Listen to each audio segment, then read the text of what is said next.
बिस्मिल्लाहिर्रहमानिर्रहीम। अस्सलामु अलैकुम व रहमतुल्लाहि व बरकातहू। मोअज़्ज़िज़ हाज़रीन इकराम, बुज़ुर्गान कौम और मिल्लत, मेरी इज़्ज़तदार माँ और बहनों, गयूर नौजवान साथियों, मैं आप तमाम का बेहद शुक्रगुजार हूँ कि आपने अपना कीमती वक्त निकाल कर सोलापुर के इस बल्दी इंतखाबात में मजलिस इत्तेहादुल मुस्लिमीन के इंतखाबी जलसे में आपने शिरकत की और हस्ब रिवायत और हमेशा की तरह आप लोगों की यहाँ पर मौजूदगी, ये सरों का समंदर इस बात का पैगाम देता है कि इंशाअल्लाह ताला 15 तारीख के दिन मजलिस इत्तेहादुल मुस्लिमीन के उम्मीदवार जिस वार्ड से इलेक्शन लड़ रहे हैं, वहाँ पर इंशाअल्लाह एक तरफा वोट पतंग के निशान पर मजलिस इत्तेहादुल मुस्लिमीन को आप देंगे। मैं आप तमाम का शुक्रगुजार हूँ कि असेंबली इलेक्शन में भी सोलापुर की आवाम ने मजलिस इत्तेहादुल मुस्लिमीन को 61,428 वोट देकर आपने ताकत बख्शी। हम इलेक्शन नहीं जीत सके, मगर एक बात आपके सामने रखना ज़रूरी समझता हूँ कि हम 61,000 वोट लिए, कामयाबी नहीं मिली, मगर हमारे हौसले पस्त नहीं है। आज भी मेरे दिल में जिद है कि मुझे सोलापुर से अपने एमएलए को कामयाब करना है और इंशाअल्लाह ताला दुनिया देखेगी कि जो शख्स जिसकी मंजिलें जो हासिल करना चाहता है अपनी ज़िंदगी में, मैंने अपने मरहूम वालिद से सुना कि कभी अक्लमंद मंजिलों को हासिल नहीं कर सकता, जो दीवाना होता है वो अपनी दीवानगी के आलम में अपने मंजिलों तक पहुंच जाता है। मजलिस इत्तेहादुल मुस्लिमीन मेरी जिंदगी है। मजलिस इत्तेहादुल मुस्लिमीन मेरी पहचान है।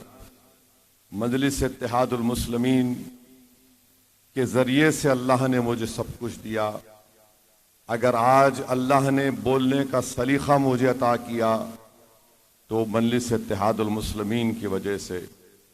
अगर आज अल्लाह ने मुझे दुनिया में पहचान दी तो मजलिस इत्तेहादुल मुस्लिमीन की वजह से।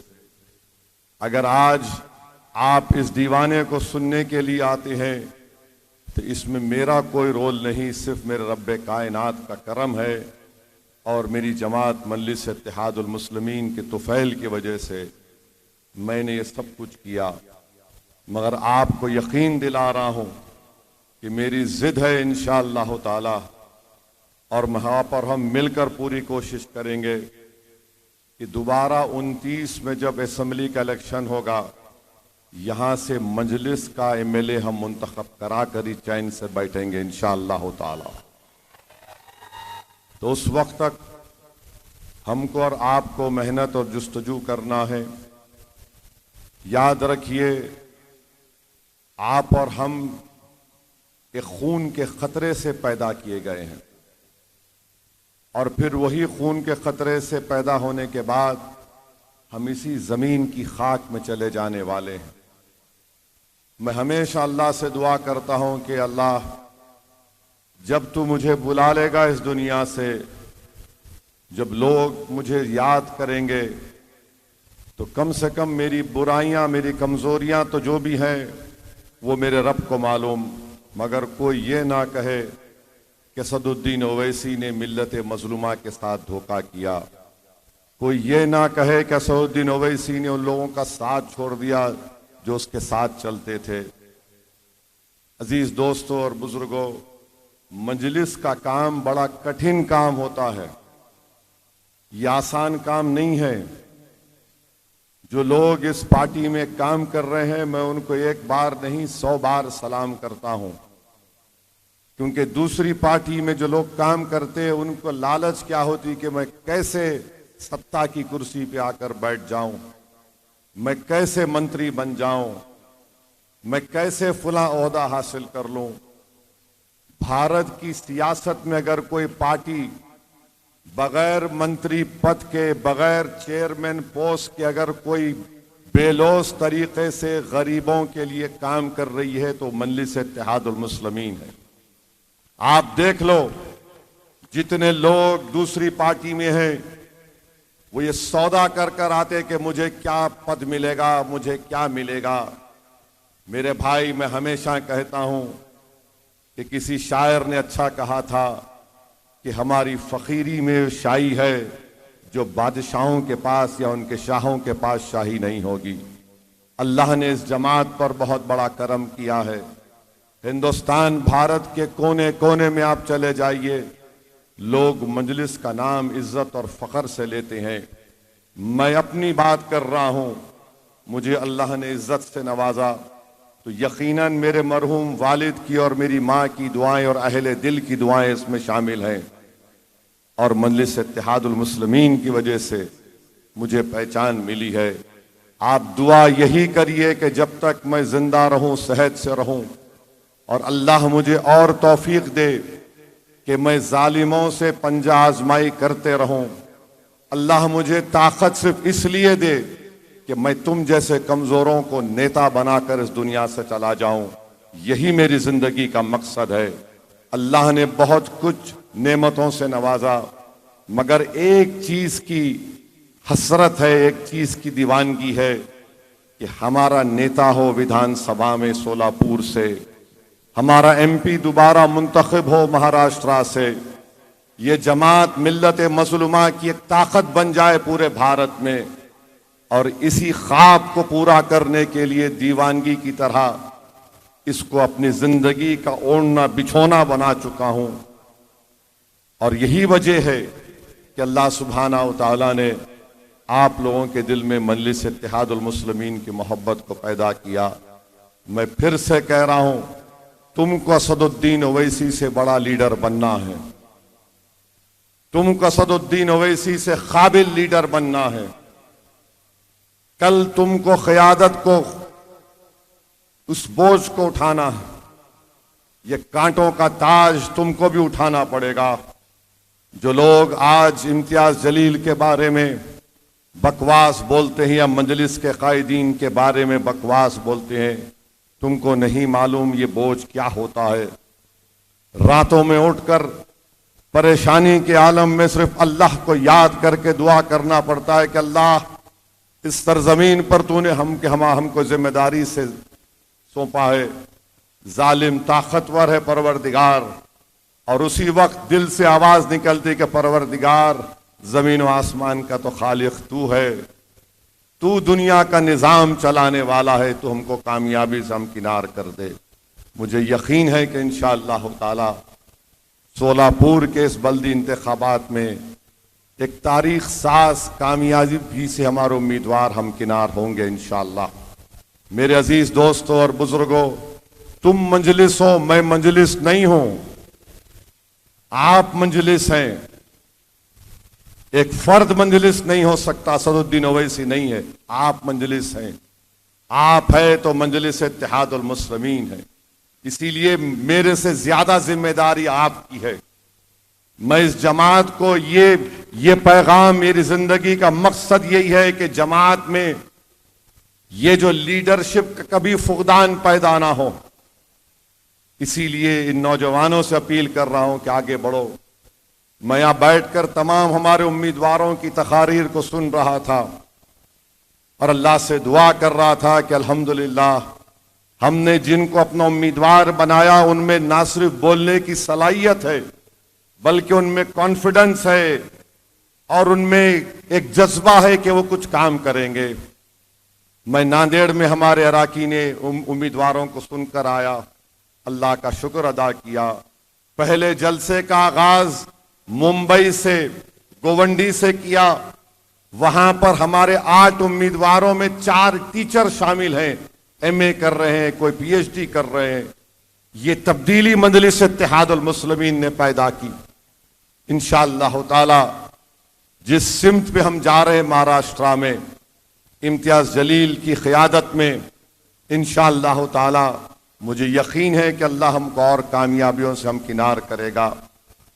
अगर कोई घर में नाराज बैठा है, उसकी नाराजगी दुरुस्त है, मैं उसके घर तक जाकर दस्तक देने को तैयार हूं। इसमें मेरा कोई, याद रखिए, मेरा कोई इसमें अना नहीं है, मेरी कोई अना नहीं है इसमें। इसीलिए मैंने कहा कि अगर आप नाराज हैं और आपकी नाराजगी हक बजानिब है तो मुझे मेरा क्या जाता है, मैं बैठकर सुनने को तैयार हूं। मैं इंसान हूं। और याद रखिए, अगर आप मस्जिद में नमाज पढ़ रहे हैं और इमाम साहब से कोई गलती हो जाती है तो मस्जिद की दीवार पर बैठने वाला लुकमा नहीं दे सकता, इमाम साहब आप सूरे फातिहा पढ़ना भूल गए। ना इमाम साहब पर वाजिब है कि दीवार पर बैठने वाले की बात सुने। जो जमात में होकर बोलता है सुभान अल्लाह सुभान अल्लाह, तो इमाम को याद आता रही कोई गलती हो गई। तो इसलिए जमात में आइए, जमात में आकर इस जिम्मेदारी को कबूल करिए। और मैंने आपसे जो कहा, यकीनन मैं अभी तक उनका इस्तीफा नहीं कबूल किया हूं। ठहरिए एक मिनट, ठहरिए ठहरिए, इस तरह के नारे लगाना ठीक नहीं है। ना कबूल किया, ना करूंगा जब तक कि उनके बड़े, उनके वालिद से मुलाकात मेरी नहीं हो जाती। उनके वालिद बोलेंगे कबूल कर लूंगा। मगर आपसे अपील कर रहा हूं, मेरे एक सवाल का जवाब दे दो। अगर मैं कल सुबह तक मर गया तो मजलिस कोर्ट नहीं दोगे क्या? बोलो आप। अगर मैं कल मर गया तो तुम क्या मजलिस को छोड़ दोगे? मैं तुमको अल्लाह का वास्ता देता हूं, मेरी कोई हैसियत नहीं है जमात के सामने। हम सब जाने वाले हैं इस दुनिया से। तुमको असदुद्दीन ओवैसी से बड़ा लीडर बनना, ये मेरी ख्वाहिश है। दिल में इखलास रखो, जज्बा रखो, कुर्बानियों देने का जज्बा रखो। तकालीफ उठाना पड़ता है। मैं अपनी बड़ाई बयान करने के लिए नहीं कह रहा हूं। मुझे पुलिस ने मारा 1999 में, मेरे सर पर 18 टाके लगे, ये हाथ की 4 उंगलियां टूट गई। जिंदगी भर के लिए मेरे स्पाइनल कॉर्ड में गैप है। मगर मेरे वालिद ने आकर कहा उठो यहां से, घर को चलो। लोगों ने कहा सालार बंद मनाओ। सालार ने कहा बंद नहीं मनाएंगे। मैं नाराज हो गया। अपनी मां को जाकर कहा। दूसरे दिन मेरे वालिद ने दवाखाने से मुझे उठाकर बोला चलो। जब गाड़ी में जा रहा था तो पुलिस की जो लठों की मार थी उससे तकलीफ हो रही थी। मैंने अपने वालिद से बड़ी, अपनी मां के पीछे खड़े होकर, क्योंकि हम अपनी वालिद की आंख में आंख नहीं डाल सकते थे, ये हमारी मोहब्बत थी, उनका एहतराम था। मैंने अम्मा को सामने रखकर कहा कि बाबा, लोग कह रहे थे बंद क्यों नहीं मनाया आपने? तो मेरे वालिद ने कहा कि अगर तुम मर भी जाते तो बंद नहीं मनाता था। मैं तुमको पहले यह बोलकर टिकट दिया था कि यह रास्ता आसान नहीं है और मैं अपने बेटे के लिए मासूम मुसलमानों को मरते हुआ नहीं देख सकता। ये मेरी सोच है, इस तरह मुझे बनाया गया है। तो मेरे अजीज दोस्तों और बुजुर्गों, यह कठिन रास्ता है, आसान रास्ता नहीं है। बेनफ्स होकर काम करना पड़ता है और अजर मिलेगा इंशाअल्लाह ताला अल्लाह के पास, अगर दुनिया में नहीं मिला। क्योंकि हमारा मकसद क्या है कि गरीब और मजलूम की मदद करना, चाहे वो मुसलमान हो या ना हो। तो मेरे अजीज दोस्तों और बुजुर्गों, माफी चाहता हूं, थोड़ा आपको समझाने में लग गया।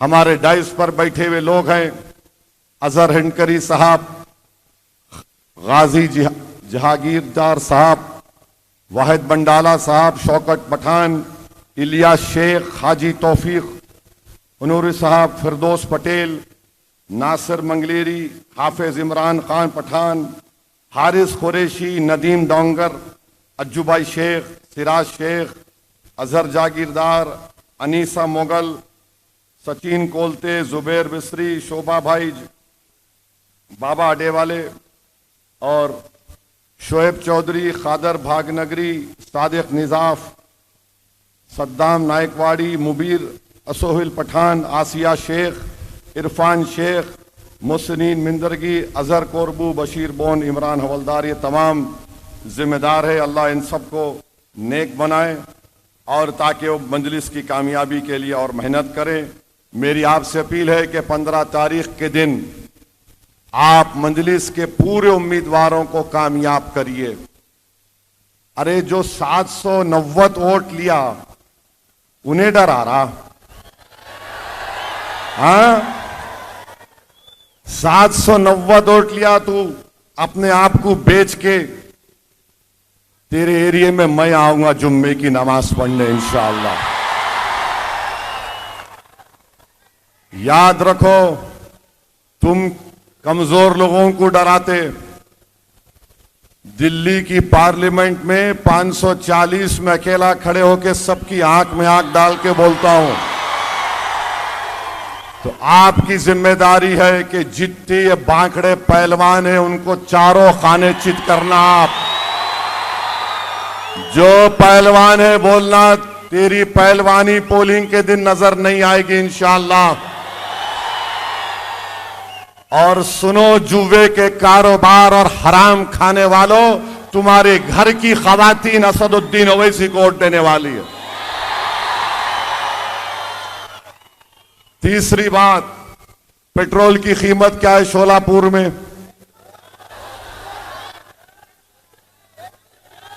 क्या कीमत है? 104।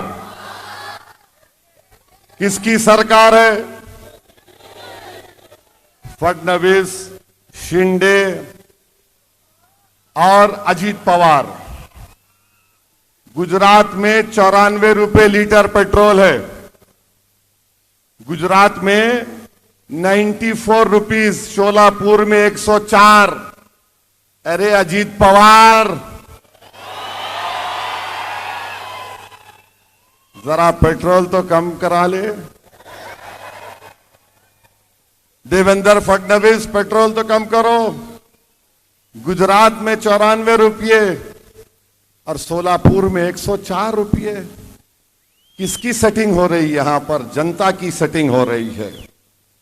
तीसरी बात मेरे भाई, क्यों नहीं शोलापुर पूना की तरह बन सकता है?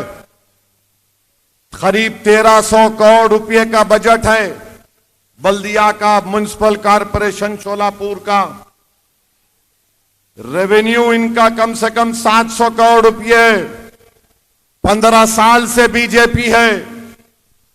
क्या हुआ? यहां पर बारिश हुई और फिर मेरे को बताया गया कि 433 करोड़ रुपए सुवर्ण जयंती स्कीम ड्रेनेज लाइन में इस्तेमाल हुए। अमृत स्कीम में 185 करोड़ रुपए इस्तेमाल हुए। फडणवीस, अजीत पवार, ये कहां गया पैसा? 433 करोड़, 185 करोड़ अमृत स्कीम में किसके जेब में चले गए? अजीत पवार, तुमने एक बार कहा था कि अगर डैम में पानी नहीं है तो क्या मैं मुंह दूं? ये कहां चले गया पैसा बताओ? सोलापुर की जनता का हक बनता है कि बताए ये पैसे कहां गए, किसने पैसे खा लिए। अरे कितना खाओगे तुम लोग? तुम्हारा पेट है या गारत का गड़ा है, भरता ही नहीं है। फिर फायर ब्रिगेड कहां है? आग लगी तो मंसूरी फैमिली जिंदा जल गई। 10 महीने का बच्चा उस आग के धुएं में घुटन से मर गया।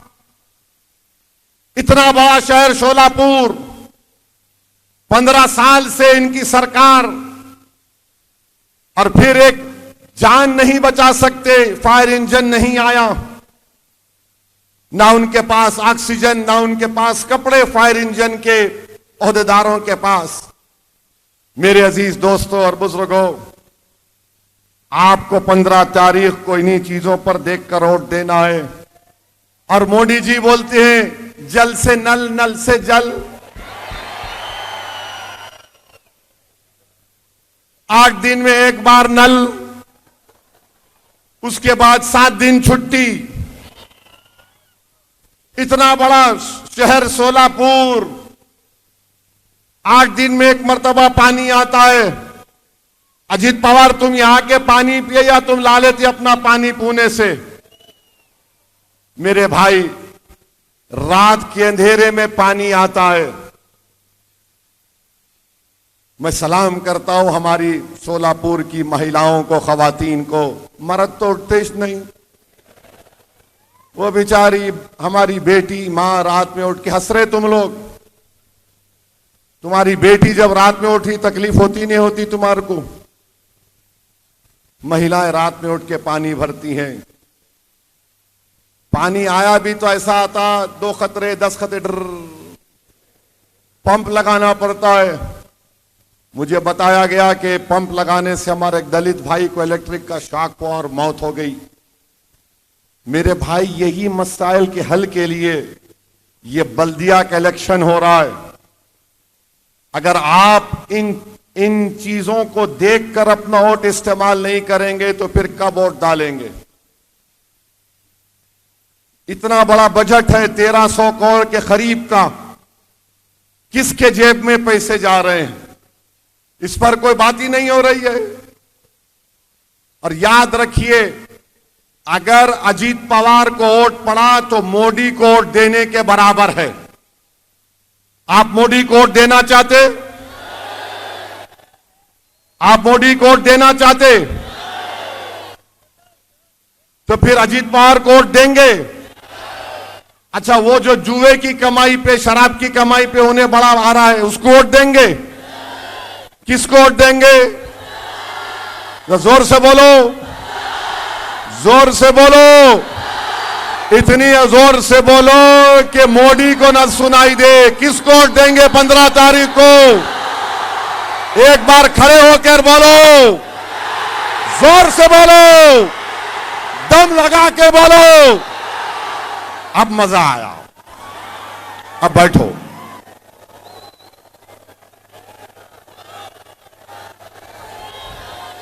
शेर आ गया, रहने दो। अब तुम्हारे को शेर बनना है अभी। और फिर एक यहां पर बाला साहब सर्वदे को मार दिया गया। क्यों मार दिया गया? क्योंकि वो इलेक्शन से नहीं हटना चाह रहा था। आप बताइए, किसी की जान ली जा सकती है क्या? इसको मार दिया गया। और मोदी क्या बोलते, देवेंद्र फडणवीस क्या बोलते? ट्रिपल इंजन की सरकार। कौन सा इंजन है नहीं मालूम मेरे को। ऐसा इंजन है कि पानी नहीं आता सोलापुर में। इस शहर को अगर ईमानदारी से कोई चलाएगा तो यह पूना से बेहतर शहर बन सकता है। यहां पर तालीमी इदारे खोल सकते। सोलापुर की टेक्सटाइल इंडस्ट्री, यहां पर उसको जीआई टैग है। मोदी जी जब से आए बंद कर दिए उसको। 2014 में मोदी ने कहा था, मैं भाइयों बहनों मैं खोल दूंगा। अब ट्रंप खोल रहा है पूरा। सिविल हॉस्पिटल है, बदहाली में है। मेरे अजीज दोस्तों और बुजुर्गों, याद रखिए, ये मसाइल के हल के लिए आपको 15 तारीख के दिन मजलिस इत्तेहादुल मुस्लिमीन को वोट देना है। मैं आपको बताना चाह रहा हूं कि लोग आ रहे हैं। देवेंद्र फडणवीस में शिंदे ने और अजीत पवार ने मिलकर यह तय किया। ये हैदराबाद की कहावत है, तू रोए ऐसा कर, मैं तेरे को मारे ऐसा करता हूं। बंबई में बैठकर, मुंबई में बैठकर मलाई खाते तीनों। मैं आधी प्लेट खाता हूं, तू पौन खा ले, तू पौन खा ले। अब यहां आके बोल रहे नहीं नहीं हम अलग है। याद रखो, अजीत पवार इतना कमजोर मोम का बना हुआ है, मोम का। पुणे में पिंपरी चिंतवत के इलेक्शन में कुछ बीजेपी के खिलाफ बोल दिए इन्हों, शाम तक इनको फोन आ गया, वापिस लो। उन्होंने बोले नहीं नहीं, मैं ऐसा नहीं बोल रहा था, मैं ऐसा बोल रहा था, चुनाचे क्योंकि बोल के इन्हों वापिस ले लिए, अपने अल्फाज को उगल लिए। अजीत पवार साहब, आप ये समझ रहे कि असदुद्दीन ओवैसी से मुकाबला आपके चिचा के जैसा मुकाबला होगा? नहीं होगा।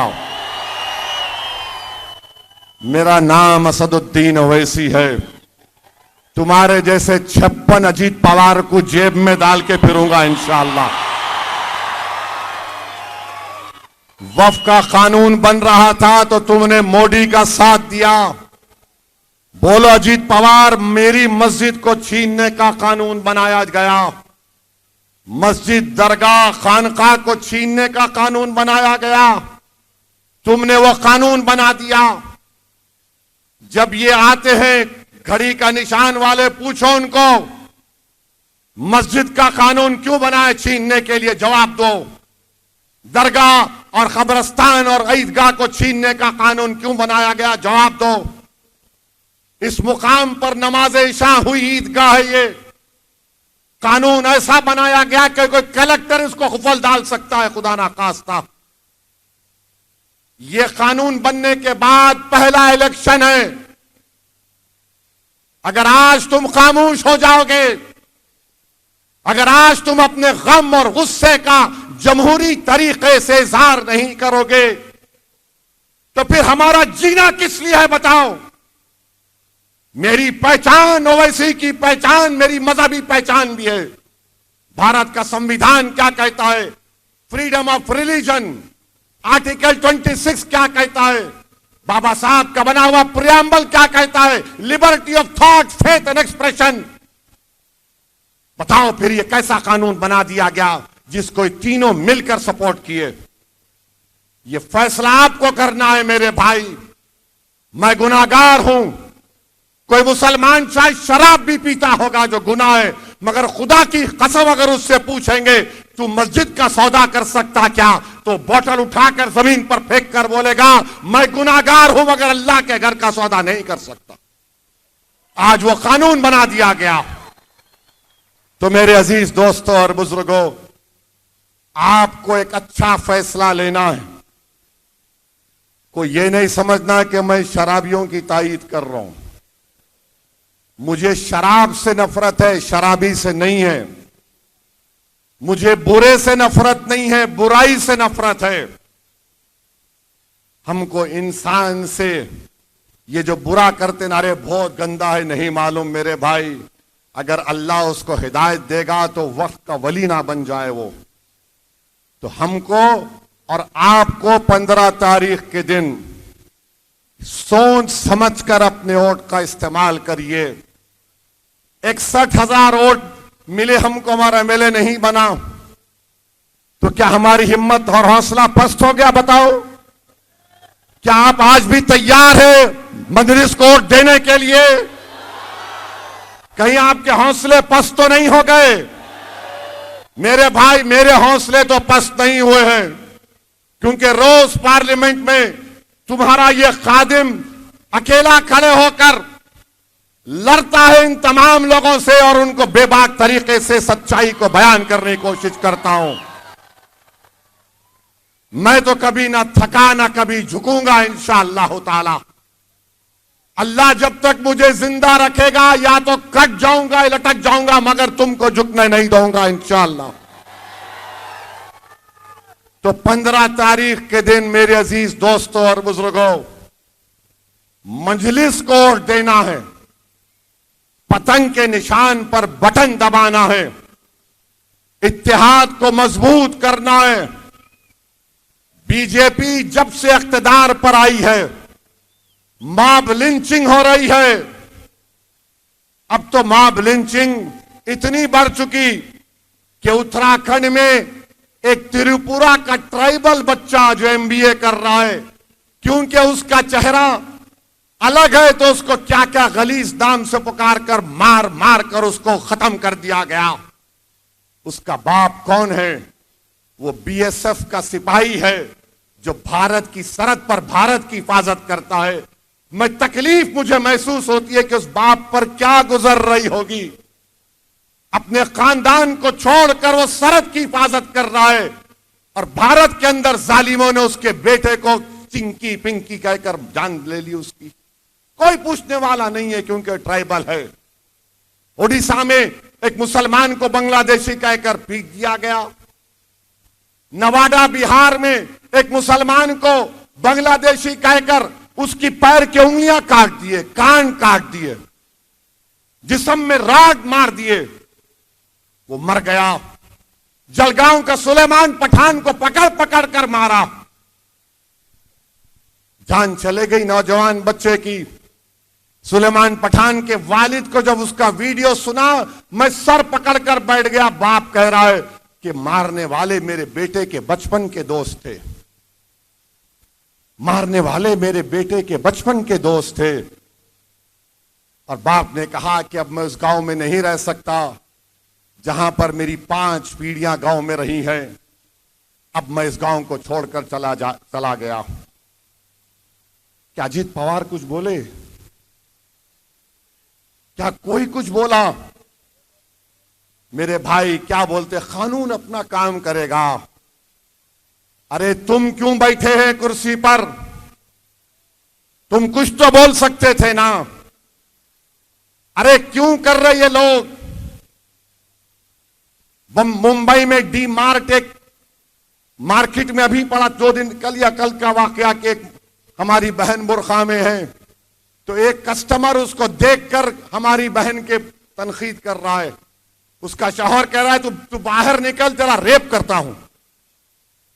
क्या है ये? इस देश है ये? अरे सियासत करो मगर याद रखो, जो ख्वाब हमारे बुजुर्गों ने इस देश के लिए देखा था अंग्रेजों की गुलामी से छुड़ाने के बाद, अगर आप दलितों को, आदिवासियों को, मुसलमानों को इतना दबाएंगे तो फिर क्या होगा? इन इख्तिदार की कुर्सियों पर बैठने वालों को सोचना पड़ेगा। नहीं हम वो करेंगे, हम फुला करेंगे। अरे तुम कुछ भी नहीं कर सकते। तुम क्या कर सकते हम जानते हैं। तुमने मस्जिद छीनने का कानून बनाया। आपको मालूम, अगर सोलापुर में 100 साल पुरानी कोई दरगाह या खानका या मस्जिद है जो प्रोटेक्टेड मॉन्यूमेंट है आसार कदीमा ASI में, मोदी और अजीत पवार ने कानून बना दिया कि उसका मालिक वक्फ नहीं होगा, उसका मालिक आर्कियोलॉजिकल सर्वे ऑफ इंडिया होगा। कभी भी उस मस्जिद को, दरगाह को ताला लगा देंगे। और तुम देखना संभल की मस्जिद में क्या होगा। यह कानून बनाया जा रहा है और तुम ख्वाबे गफलत में हो। तुम हरकत का नाम नहीं लेना चाहते। कब उठोगे मेरे भाई?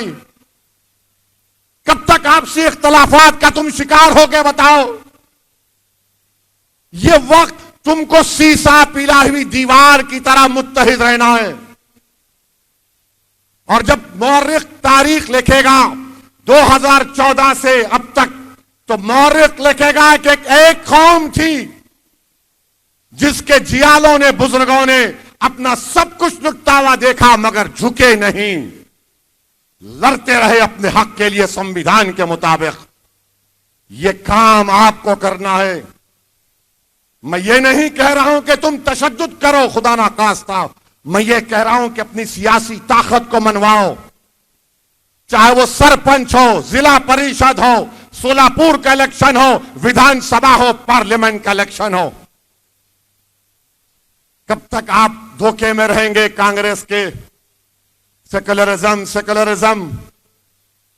भारत की पार्लियामेंट में वंदे मातरम के 100 साल के मुकम्मल होने की बहस सुनो।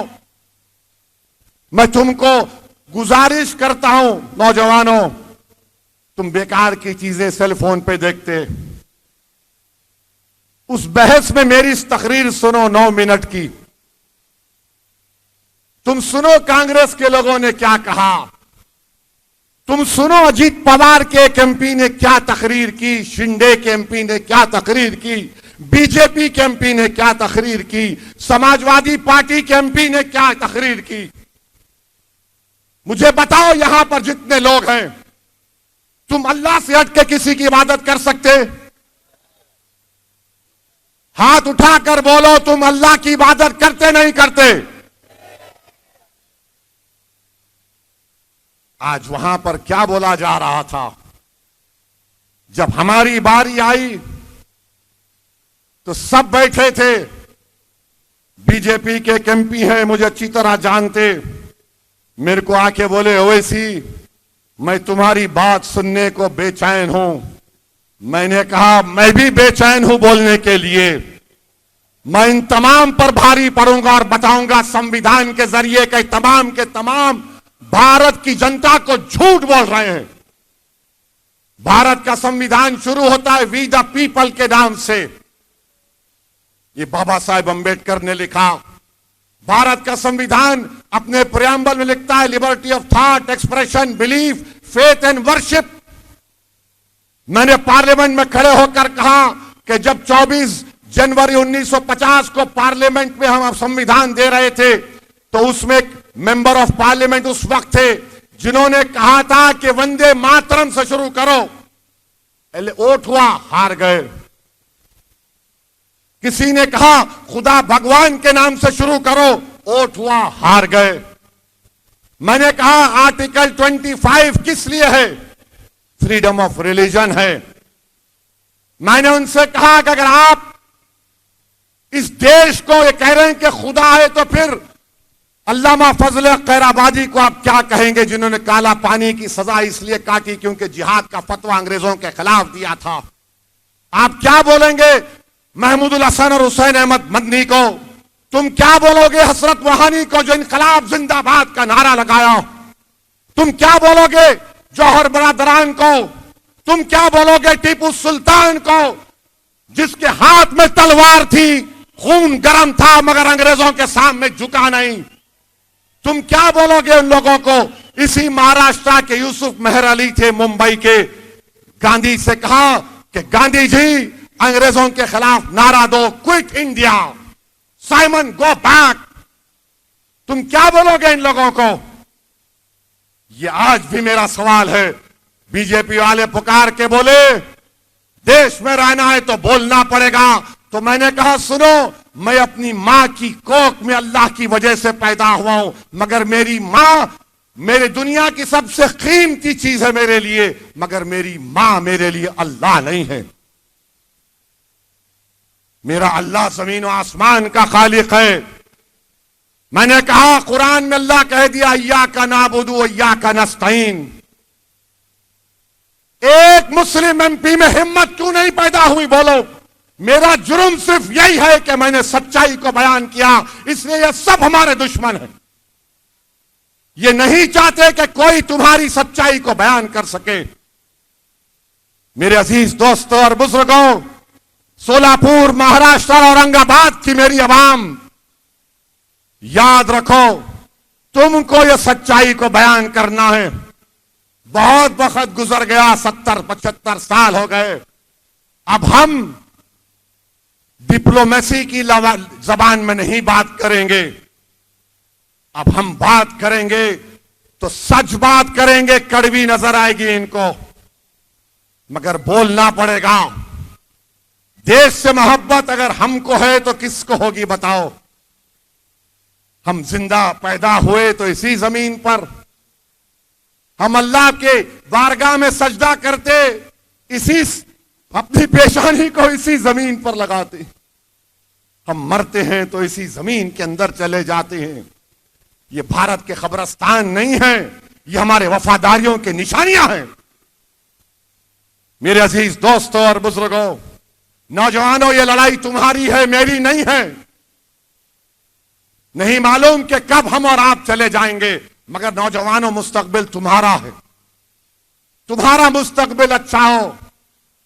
बुजुर्गों, ये लड़ाई हम बच्चों की लड़ रहे हैं ताकि कोई सुलेमान सेठ की तरह, सुलेमान पठान की तरह ना मर जाए, कोई मोहसिन शेख की तरह ना मर जाए।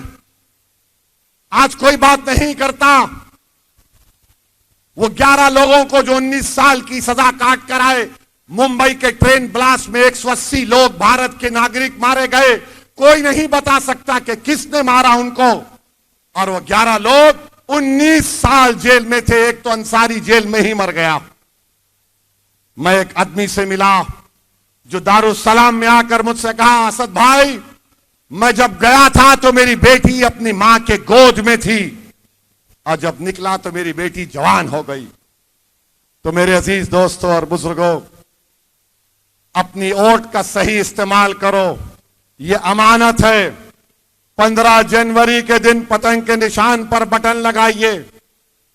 और मेरे को एक बात समझ में नहीं आ रही, ये बीजेपी वाले ट्रम्प से क्यों डरते इतना?